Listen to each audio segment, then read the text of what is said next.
The Willies is just a plain old good time. The type of movie a young teenage boy would adore. It's got disgusting jokes, foul stories, and a ton of creepy crawlies. Everything a 13-year-old me would love to see in a movie. Will you get the Willies while watching? Let's find out.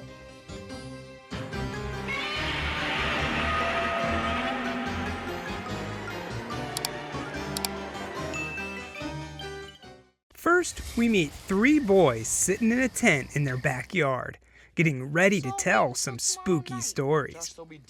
We got brothers Kyle and Josh, and their cousin Michael, played by Sean Astin. They get things started with a few quick tales that waste no time. The first is a gross-out fast food story. This lady orders a 15-piece bucket and a large chocolate shake, and it only costs $8.95. That'll be $8.95. That's the real horror of the story here. It's how much inflation has changed the price of fast food. A 12-piece bucket without the shake now costs $27. I miss the 90s. Thank you. Anyway, she gets her food and sits down while the next couple orders, which they get to go, implying that this guy's gonna get some. I love this movie already.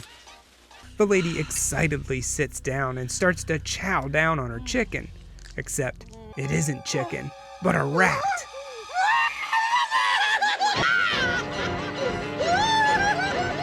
The perfect urban legend gross-out story.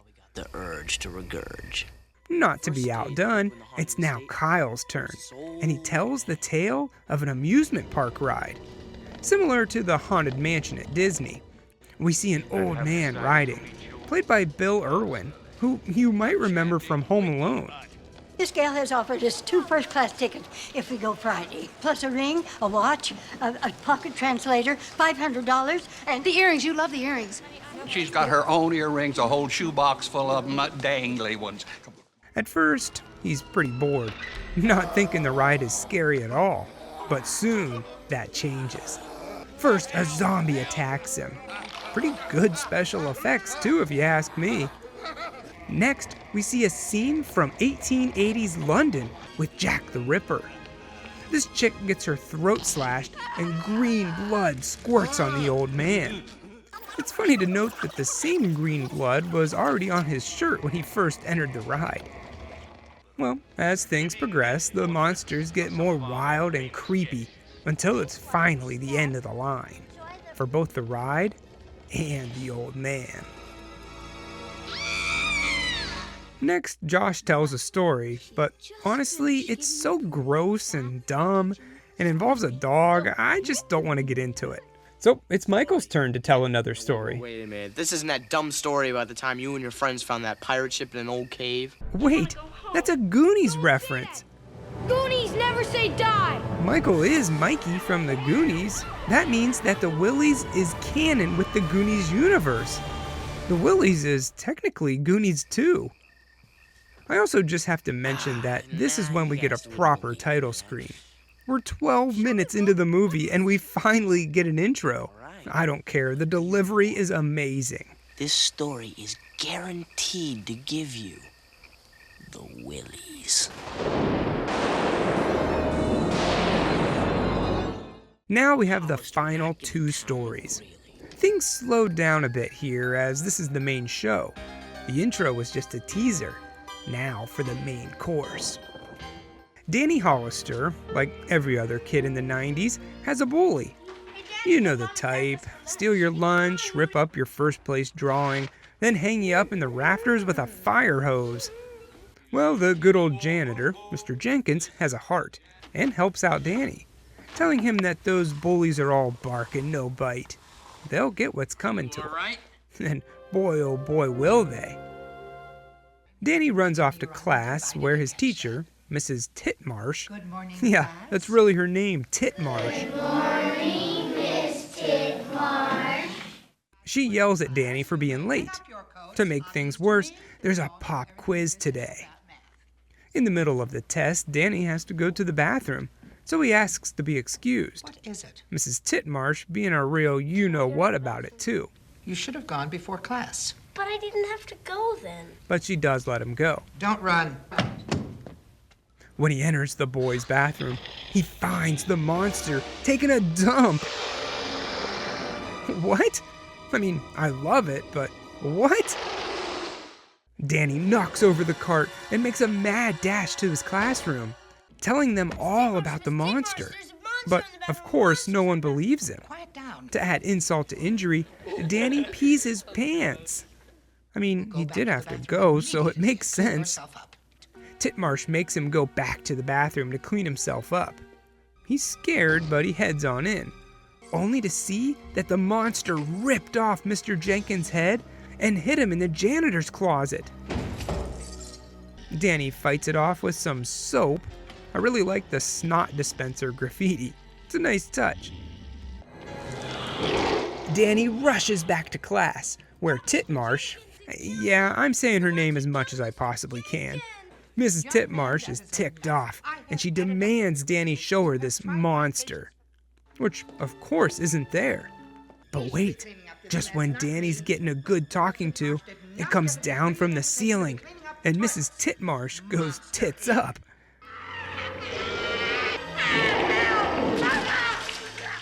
Danny runs back to class, now with his pants clean, might I add, and the other students ask where their teacher is, and he says the monster ate her.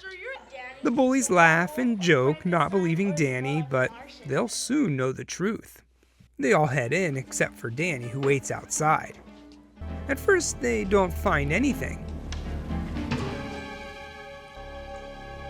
Outside, Danny knocks the water fountain over, blocking their exit. The perfect opportunity for a monster attack. Now it's the bully who pees his pants. Danny outside, letting the monster have him. I get that they're your bullies, Danny, but that's stone cold. A little later, we go up above the bathroom, and of course, if you haven't guessed it yet, the monster is Mr. Jenkins.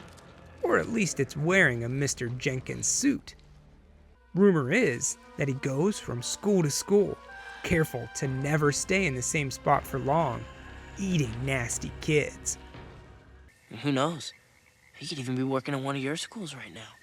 Speaking of nasty kids, the next story's about Gordy Belcher, who's played by Michael Bauer, Donkey Lips from Salute Your Shorts. And when we think about you, it makes me wanna fart. He's a weird kid with an obsession with flies. He steals manure from a local farmer to attract him, and then kills him with nail polish remover he stole from the drugstore. Also, he likes to rip off their wings or stage them in little scenes.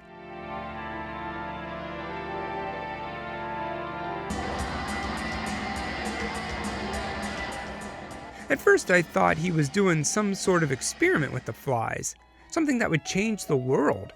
But no, the kid just really loves messing with flies. His parents, however, hate him, and it would seem like his dad hates him. There's a school dance next week. Are you gonna go? Margaret, who the hell's gonna want to dance with him? Good supportive parents we're dealing with here. While eating dinner, fried chicken and mashed potatoes, not a vegetable in sight, they see Farmer Spivey on the KORN News. He made a miracle manure that makes plants grow huge. There's a carrot. You ever see a carrot like that before? But he won't tell us what's in this fertilizer, as it's too powerful and might end up in the wrong hands. At night, Gordy has some pretty terrifying nightmares, but he deserves it for ripping off the wings of those poor insects, even if they are just flies. The next day at school, Gordon goes to sit down for lunch, and he picks the table with the most popular girls.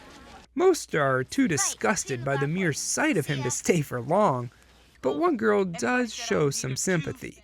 To pay her back for her generosity, Gordon gives her a cookie, but those aren't chocolate chips she's eating.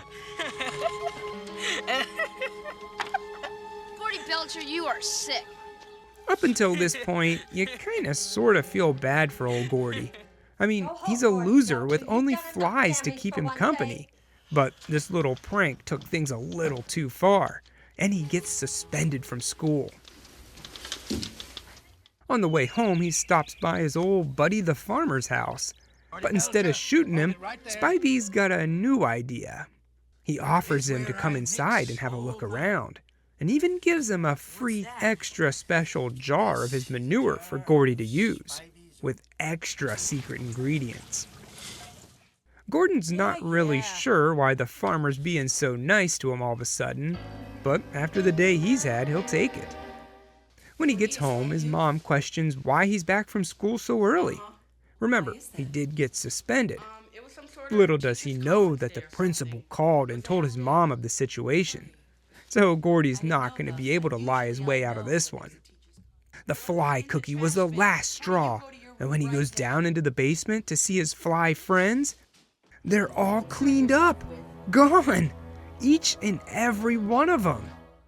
Gordon runs upstairs to see one last fly trap his mom didn't know about, and he happily picks them off and puts them in his new manure, the special manure. What makes it so special?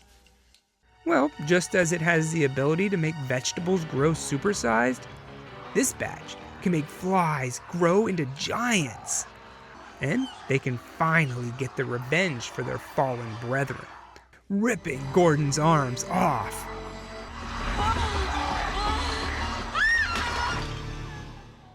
But wait, it was all just a dream. Or was it? Back to the tent to finish out the bookends of the story, where we see Michael's father checking in on the boys. And doesn't he look familiar?